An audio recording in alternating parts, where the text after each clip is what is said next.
Здравейте! Аз съм Светослав Славчев и съм председател на Народно читалище Будителите 2017. Читалището е една от най-младите културни институции в града.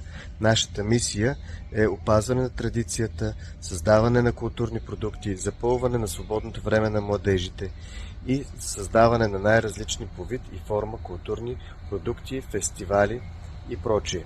Повече от 2 години ние обитаваме ето тази красива сграда зад мен, която учтиво ни беше предоставена от община Габрово. Сградата е построена през 1860 година с дарения на габровци и е построена за училище. В момента тя е паметник на културата от архитектурно значение. За съжаление, нейното състояние не е много добро, но пък освен всичко останало, тя се намира и в старата част на Габрово, а именно творческия квартал, 6-ти участък. Именно от тук се е зародило Габрово и амбицията на община Габрово, както и нашата, е да превърнем сградата в културен институт, който се намира в сърцето на този творчески квартал.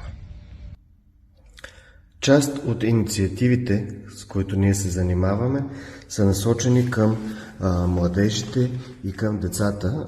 Това са именно посветени на народните будители 1 ноември, фестивалът на огъня и светлината, един изключително нов и млад фестивал, който обаче се радва на голям интерес сред групите за огнени изкуства, както и Патиланския поход, посветен на Деня на детето. Вече се намираме в вътрешността на нашата красива сграда. Ето тук зад мен е и нашата игрална площадка, на която вече случихме няколко представления и концерти, и импротеатър, и съвременни младежки форми. Веднага бързам да ви покажа още една стая, още едно помещение, което сме обживили в сградата, а именно това е кабинетът ни по музика, кабинета, в който се взимат уроци по ударни инструменти и барабани.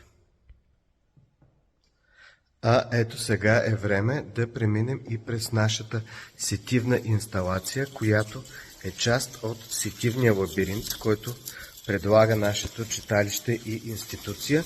Това е част от съвременните форми на изкуство, които ние пък да предложим на младежите и по този начин да ги привлечем за това да се занимават с благородни неща, да се занимават с изкуство и да уплътняват свободното си време с смислени дейности.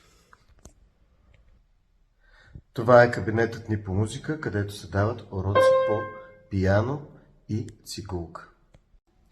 Регенерацията на стари сгради, превръщането им в културни институции, които са пълни с дейности, любопитни за младите хора, е чудесно нещо и начин за вдъхване на нов живот. Очакваме ви да ни дойдете на гости и да видите как изглежда нашето ново старо читалище.